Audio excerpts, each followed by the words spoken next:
minimizing that thought, to experience the finer state of that thought until the source of thought is fathomed and the conscious mind reaches the transcendental area of being. In April of 1965, under the direction of filmmaker Dick Lester, the Beatles were to film a scene for the movie Help, in which a trio of Indian musicians played music in the background of a restaurant. The present musicians played the tabla, the flute, and the sitar, the latter which George took notice of and began to play around with. George would go on to buy himself a cheap sitar, and his interest in Indian music grew as he began to listen to compositions by musician Ravi Shankar. Fast forward to October of 1965, and at Lennon's behest, for the first time in Western pop music, the sitar was utilized in a recording. This bird has flown, take two. 1, 2, 3, 1, 2, 3.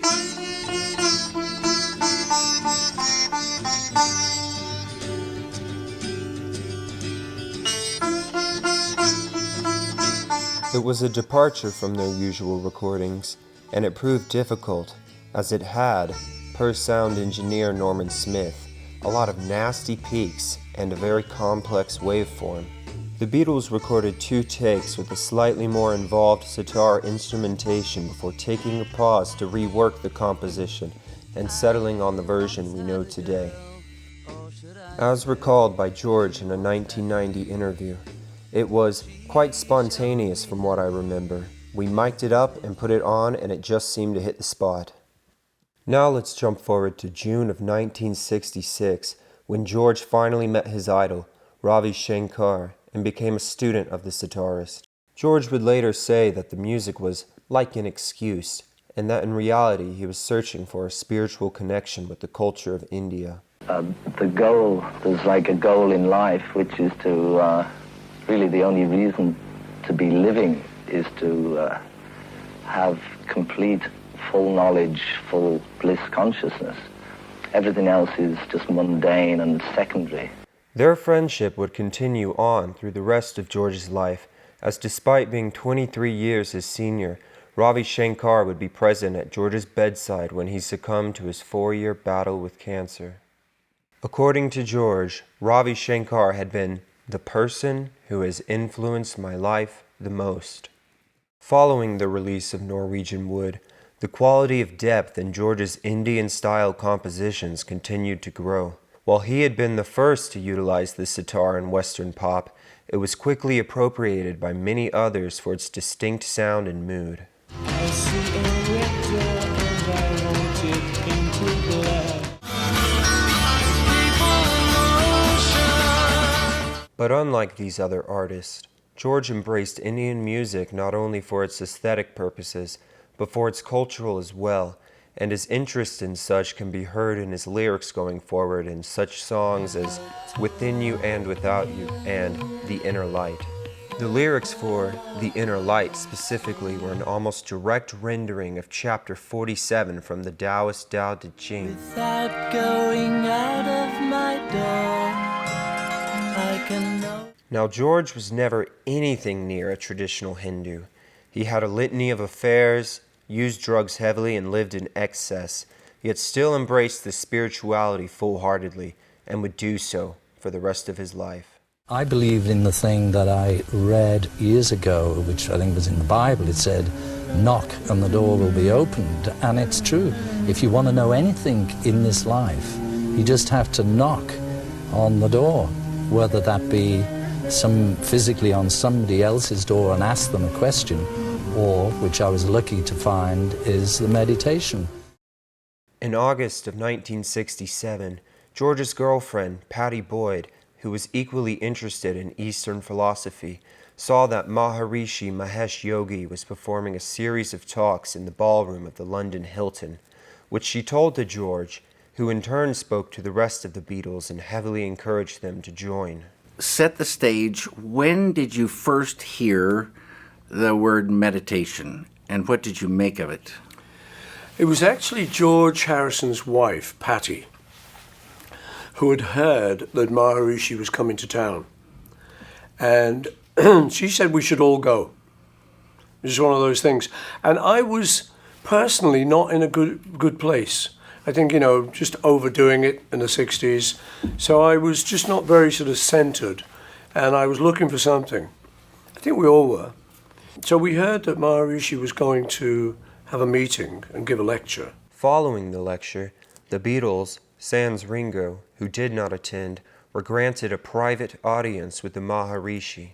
To them, he presented his philosophy using an analogy of a flower, with its roots in the earth, with a stem and a beautiful head. Think of yourselves as the head of the flower, the visible manifestation of creation.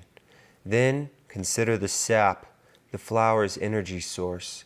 Water and nutrients are drawn up the stem to the flower's head. Your physical body is the flower head, and the sap that feeds it is spiritual energy.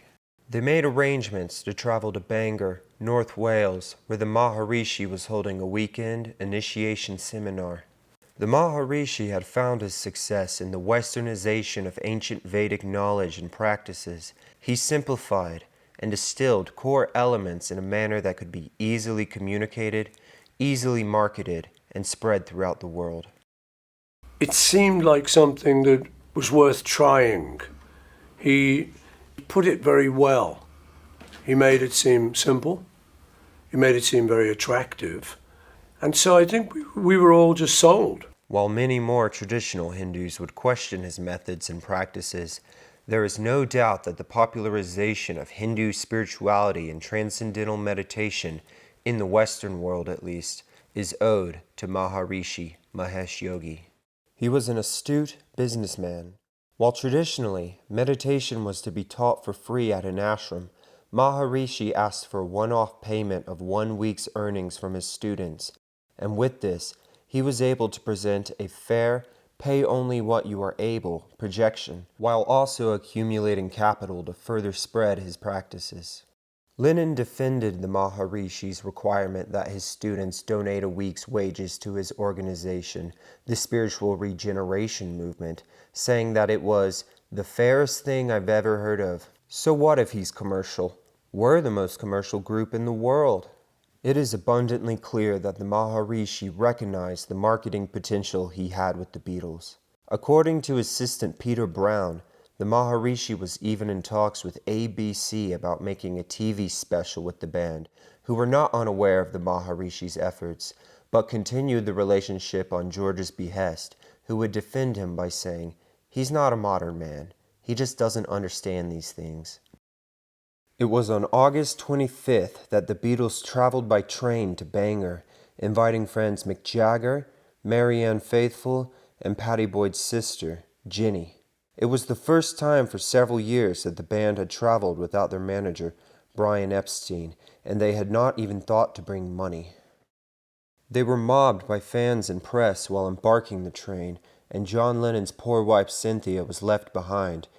Assistant Neil Aspinall had to drive her to Bangor. The Beatles joined the Maharishi in his first-class cabin. When they arrived, they boarded in old schoolrooms on camp beds.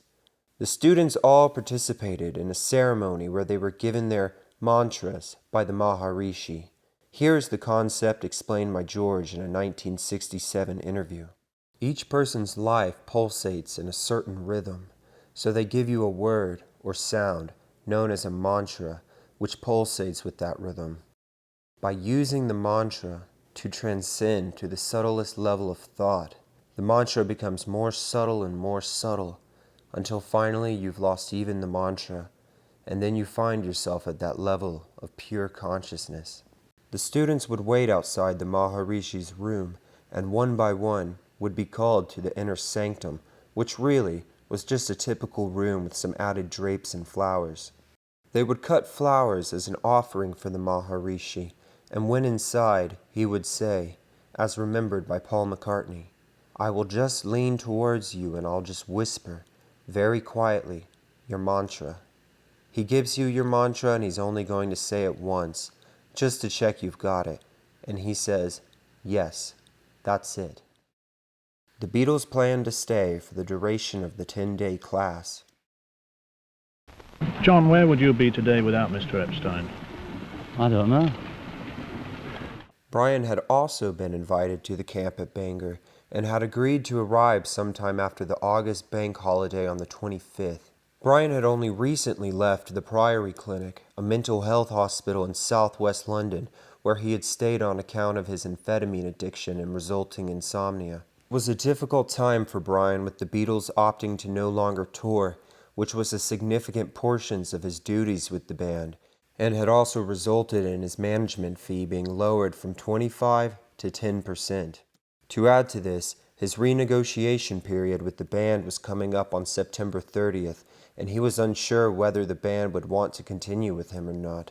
For as much as he had done for the Beatles, including crafting the image which helped bring them success, Brian was still very green as a manager and had already made a few financial blunders in his time with the Beatles. On the 25th, Brian called up a couple of his friends, Jeffrey Ellis and Peter Brown, to come visit him at his country house near Uckfield. Brian was gay, and when a group of rent boys, or male prostitutes, failed to show up to the get-together, Brian drove back to London, leaving his friends behind. The next day, Brian phoned Peter Brown, sounding very groggy, and Peter suggested he take a train back up into the country rather than drive. Brian said he would have some breakfast, read the mail, and watch a television program, Jukebox Jury, and then would telephone back. Peter Brown did not hear from Brian again. Brian was pronounced dead of an accidental overdose. He had taken 6 carbital sleeping pills, a heavy sedative. Brian had once made an attempt on his life, but most evidence pointed toward his overdose being an accident. The Beatles soon learned of Brian's death while still at Maharishi's camp in Bangor. Are you driving down to London tonight? Yes, somebody's taking us down here. You heard the news this afternoon, I believe. Yes. And Paul's already gone down? Yes. I see. You've no idea what your plans are for tomorrow? No, we'd just go and find out, and just have to play everything by ear. Yes. Perhaps no Beatle was more affected than John Lennon. In an interview years later with Rolling Stone, he reflected on how he felt hearing of Brian's death. The feeling that anybody has when somebody close to them dies. There is a sort of hysterical, sort of hee, I'm glad it's not me or something in it. The funny feeling when somebody close to you dies. I don't know whether you've had it, but I've had a lot of people die around me. And the other feeling is, what the fuck? What can I do? I knew that we were in trouble then.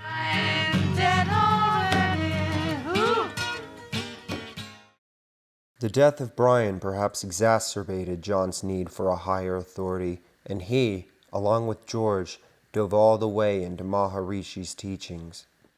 John and George were going to Rishikesh with the idea that this might be some huge spiritual liftoff, and they might never come back if Maharishi told them some really amazing thing.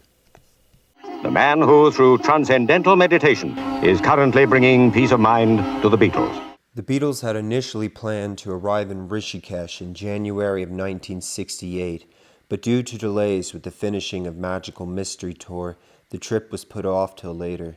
In the meantime, George traveled down to Bombay where he worked on the Wonderwall music soundtrack, and it was here where the instrumental for The Inner Light was mostly recorded. George then returned to London where the Beatles recorded Lady Madonna and finished off The Inner Light before making arrangements for them all to travel to Rishikesh. They first sent out their roadie, the hulking Mal Evans, to help organize smooth transport for the band, as well as carry out the excess luggage they were bringing along. The next day, George, Pattie Boyd, Ginny Boyd, John, and Cynthia Lennon took the flight to Delhi, arriving February 16, 1968, where they met with Mal as well as Mia Farrow, who had flown down with the Maharishi prior. They loaded into 3 old taxis and made the 150-mile drive to Rishikesh. 3 days later, Paul, Jane Asher, Ringo, and his wife Maureen arrived and also made the long drive.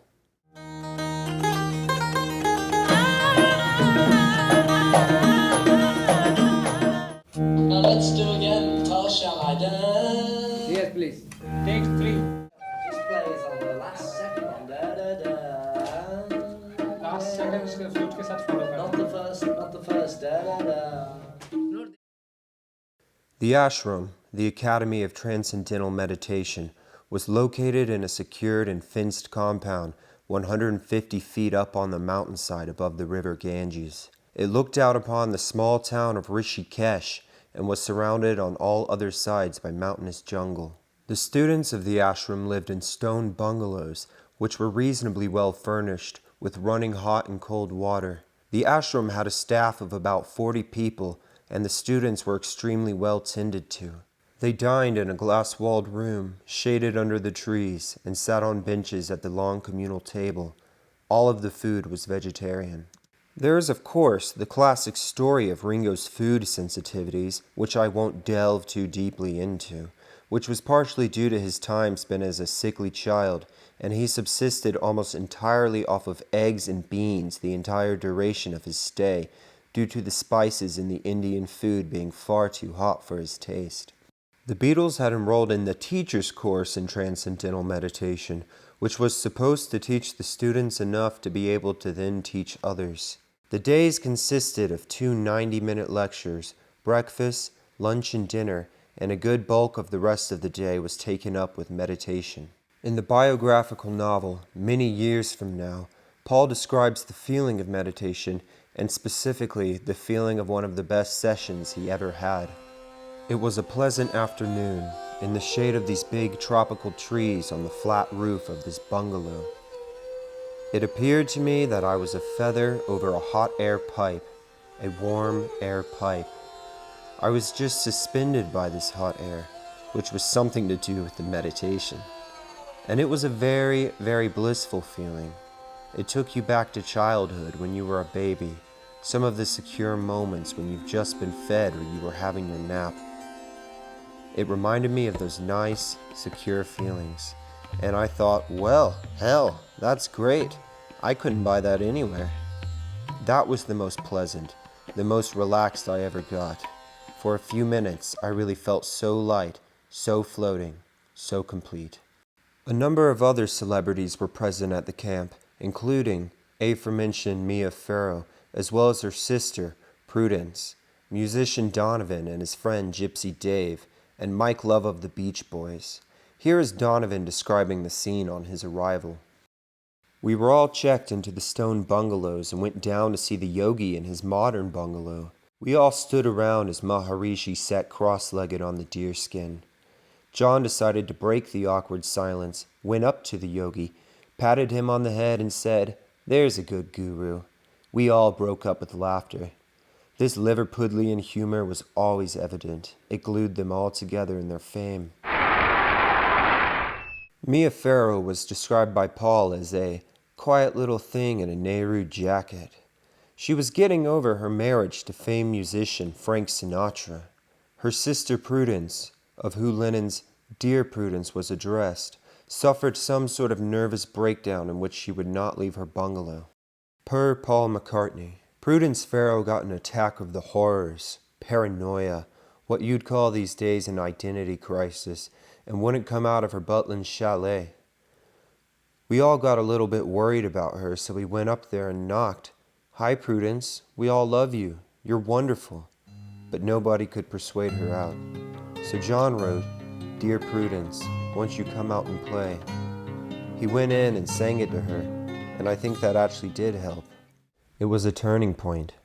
I think it was quite sensitive of John that she needed showing that she was okay, for someone to tell her she was all right. Looking at it now, from a 90s perspective, there was probably a lot of therapy needed for a lot of the people there. We were all looking for something.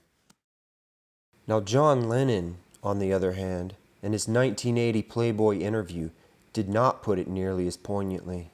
Mia Farrow's sister, who seemed to go slightly balmy, meditating too long, wouldn't come out of her little hut we were living in.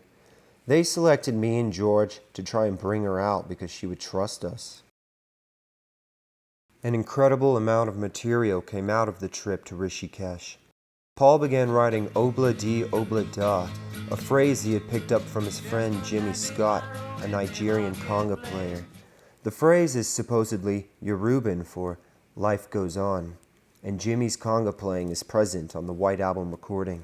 He worked on I Will, a melody he had been kicking around for a bit, though the lyrics were not finalized till they had returned to record. He wrote Back to the USSR, a satirical piece, taking American stereotypes and repurposing them for a Soviet audience. Back in the USSR was my takeoff on Chuck Berry's Back in the USA. It's a typical American thing to say when they're away, so I thought, great, I'll do a spoof on that. It was a good song and I liked it a lot. I remember trying to sing it in my Jerry Lee Lewis voice to get my mind on a particular feeling. We added Beach Boys style harmonies. And of course, speaking of Beach Boys, Mike Love claims he helped contribute to a small section of the song on hearing Paul playing it at the breakfast table. And I told him, what you ought to do is talk about the girls all around Russia, the Ukraine, and Georgia. He was plenty creative not to need any lyrical help from me, but I gave him that idea for that little section. Mother Nature's Son was another track that was seeded in India and then finished in London. The main premise having been inspired by a lecture on nature given by the Maharishi, which also inspired John to write Child of Nature, which eventually was rewritten to Jealous Guy. I'm just a jealous guy. Rocky Raccoon was written on the roof of the ashram with John and Donovan present, each contributing small bits to the song. John and I were sitting around playing guitar, and we were with Donovan. And we were just sitting around enjoying ourselves, and I started playing the chords of Rocky Raccoon, you know, just messing around. And, originally it was Rocky Sassoon, and we just started making up the words, you know, the three of us, and started just to write them down. They came very quickly, and eventually I changed it from Sassoon to Raccoon because it sounded more like a cowboy. So there it is. Along with these, he also wrote, or began writing, Blackbird, Why Don't We Do It in the Road, Wild Honey Pie, Junk, and Teddy Boy. John was equally, if not more so prolific, writing Dear Prudence and Julia utilizing the finger picking he had picked up from Donovan, the continuing story of Bungalow Bill, Mean Mr. Mustard, Across the Universe, Cry Baby Cry, Polythene Pam, Your Blues, Child of Nature, Look at Me, and I'm So Tired. George, who was fully devoted to the original purpose of their visit, chastised Paul, saying something along the lines of, We're not fucking here to do the next album, we're here to meditate. Despite this, the songs Sour Milk Sea and Circles were written in India. The group would occasionally make day trips to nearby towns, though most of these excursions were arranged on an individual basis, with Paul in particular wanting to occasionally go slag off and be a tourist. It was very much a camp-like experience, shenanigans included, and at one point Paul and Donovan were smoking a joint outside the lecture hall when the Maharishi and his entourage approached, leading Paul to exclaim, Here comes Teach! It has also been said that at least some of the Beatles were still using acid while in India, despite disowning it late in 1967, although it is difficult to find details on such.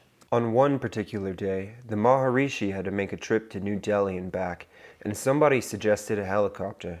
When it arrived, the group was asked if anybody wanted to take a quick go with the Maharishi before he left, with John immediately volunteering. Paul. So later I asked John, Why were you so keen? You really wanted to get in that helicopter. Yeah, he said. I thought he might slip me the answer. Which is very revealing about John. I suppose everyone is looking for the Holy Grail. I think John thought he might find it. Ringo and Maureen were the first of the group to depart, having stayed only 2 weeks. He, the Maharishi, first suggested that perhaps we should go off somewhere and then come back, but we wanted to come home. It was like 100 reasons which formed into one thing. Paul and Jane were the next two to depart, leaving on March 26th.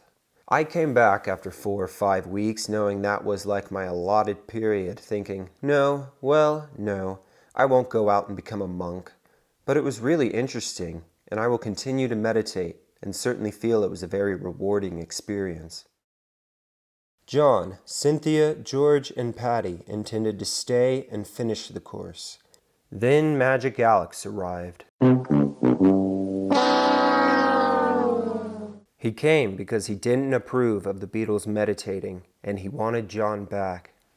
Alex Mardes, or Magic Alex, was a self-proclaimed inventor who had managed to ingratiate himself with the Beatles, and with John especially.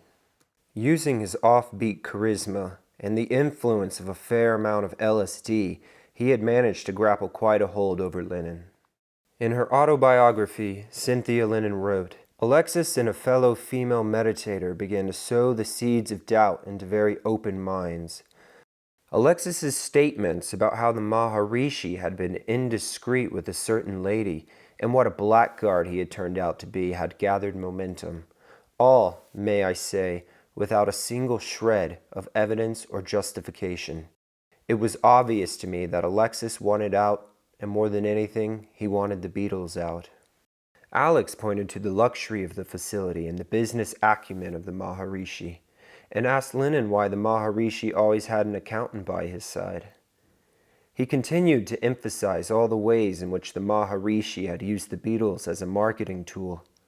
While Magic Alex is more than likely correct in regards to Maharishi's motives, at least where the Beatles were concerned, his own were very clearly duplicitous and a means of manipulation. According to Patty Boyd, it was the allegations of the Maharishi's sexual impropriety that caused life at the retreat to go, quote, horribly wrong. Through Alex's insistence, Lennon became convinced that the Maharishi, who said he was celibate, had had a sexual encounter with one of the young female students.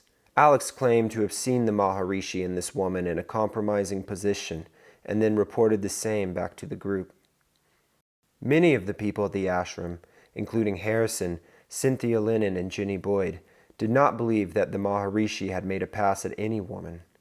It is impossible to separate Alex's motives from this claim, and in this particular incident, his words are the only ones to fall back on, which makes the whole situation highly questionable. However, it is very much worth noting that Mia Farrow also claimed to have been groped by the Maharishi, which she maintains to this day, writing, "Suddenly I became aware of two surprisingly male, hairy arms going around me." Alex quickly set the wheel in motion, ordering taxis for the rest of the Beatles and their group to return to the airport. "Poor Maharishi," said Jenny Boyd. "I remember him standing at the gate of the ashram, under an AIDS umbrella, as the Beatles filed out of his life. 'Wait,' he cried. 'Talk to me.' But nobody listened. All John Lennon would tell him was, 'If you're so cosmically conscious as you claim, then you should know why we're leaving.'" The group left the ashram on April 12th and made their way back to London.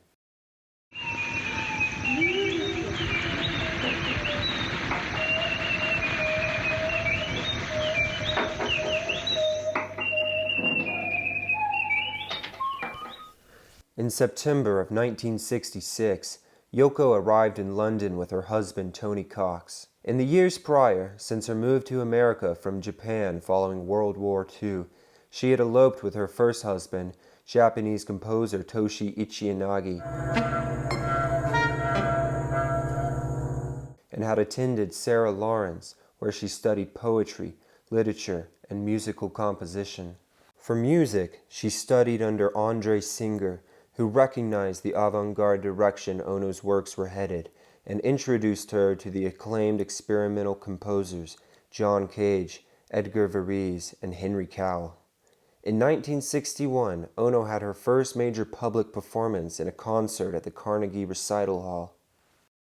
The Chamber Street series, which was hosted at a loft she had rented with composer Lamonte Young, displayed some of Ono's earliest conceptual artwork, including Painting to be Stepped On, a scrap of canvas on the floor that became a completed artwork as footprints were left on it. With that work, Ono suggested that a work of art no longer needed to be mounted on a wall and inaccessible. In 1962, she divorced from Ichiyanagi and briefly returned home to Japan, where she spent time in a mental institution on account of her clinical depression. In November of that same year, Ono married Anthony Cox, an American film producer and art promoter who had been instrumental in securing her release from the mental institution. She gave birth to their daughter Kyoko 2 months later. While their marriage quickly fell apart, they agreed to continue working together on an artistic basis. Ono's first contact with any member of the Beatles occurred when she visited Paul McCartney at his home in London to obtain a Lennon-McCartney song manuscript for a book John Cage was working on, Notations. McCartney declined to give her any of his manuscripts, but suggested that Lennon may do so. Lennon later gave Ono the original handwritten lyrics to The Word. Ono and Lennon first met on November 7, 1966, at the Indica Gallery in London, where she was preparing Unfinished Paintings, her conceptual art exhibit about interactive painting and sculpture. While John was at the gallery, Yoko linked arms and showed him around, and when he made a move to leave, she asked him to take her with him. John, who had been awake for 3 days straight, declined and left, but from that point on, Yoko Ono made considerable efforts to ensure they stayed in contact. Yoko Ono began writing to John, sending him letters and conceptual artworks. She persisted and began calling as well, which, when Cynthia asked why she was, John replied by saying Ono was only trying to obtain money for her avant-garde bullshit. While in India, John arranged to continue to receive mail from Yoko without Cynthia's knowledge. Julia, written in India and primarily an ode to his mother, also makes references to Yoko with Ocean Child calls me, Ocean Child being the Japanese translation of her name. Immediately following their departure from India, Cynthia recalls John saying, "Won't it be wonderful to be together with Julian again? Everything will be fantastic again, won't it?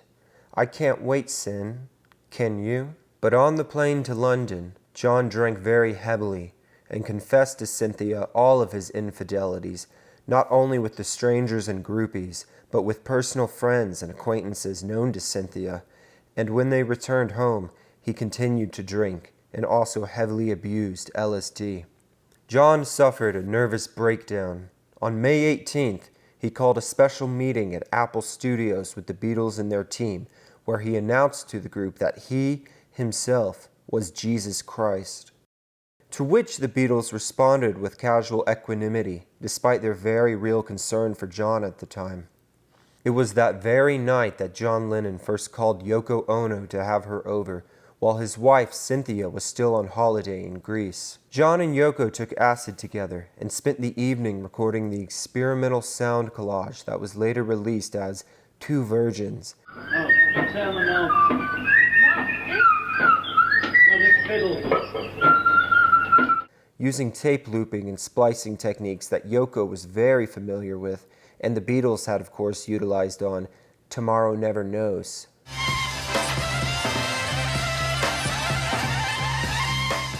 The two had sex together for the first time that very same night. From this point on, John was fully enveloped with Yoko. When Cynthia arrived the next day, she found Yoko in the home wearing her own nightgown, while John was simply sheepish and made no attempt to explain the situation. This would mark the end of John's relationship with Cynthia.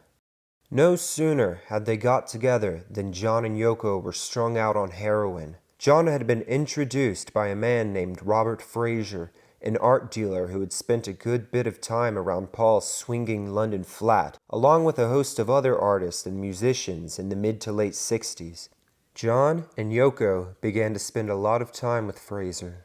But in the wake of it all, at the tail end of May 1968, the Beatles all came together at George's home, Kinfons on the Claremont estate in Esher. Here, in one day, the Beatles recorded some 27 demos on George's Ampex 4-track machine, putting much of their writing done in Rishikesh on tape, and laying down the groundwork for the majority of what would become The Beatles, or as most people call it, the White Album. You can hear the true joy in the recordings as the Beatles play with the music, composing in the barest synths and putting down rough double-tracked vocals.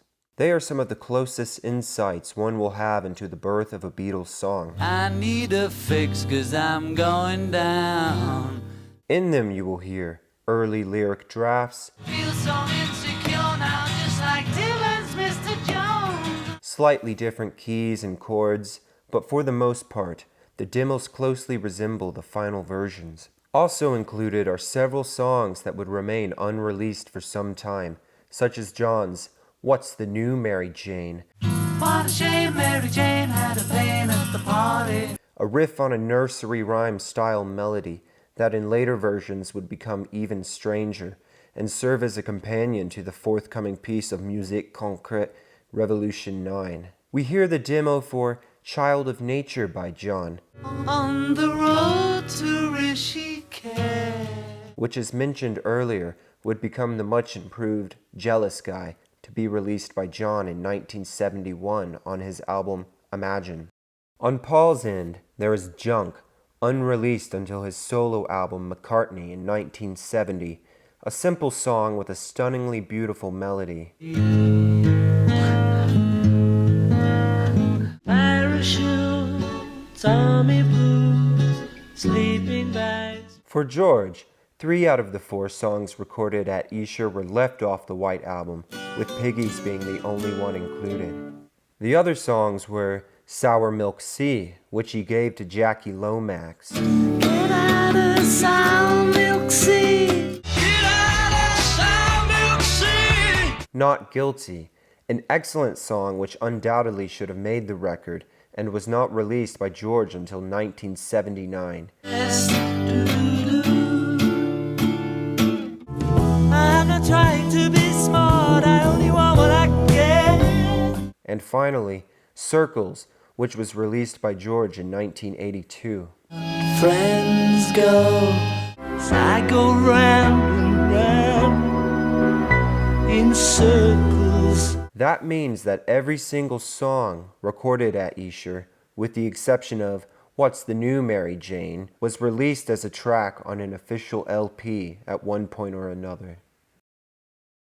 With this groundwork laid, and so much of the Beatles' own personal lives in flux, soon they would begin the most dysfunctional and arguably the most interesting recording sessions of any Beatles album. Thank you so much for watching. In part 2, we will cover the entirety of the recording sessions of the White Album, and following that, in part 3, we will cover the aftermath. If you enjoyed this video, give it a like, consider subscribing if you want to see part 2 and part 3, and also please consider supporting me on Patreon. Right now, I am just working on some more casual content, reviewing and ranking the albums, just that sort of thing while I plug away on the next part. It really is such a tremendous help if you're able to do so. So once again, thank you so much, and I'll see you next time.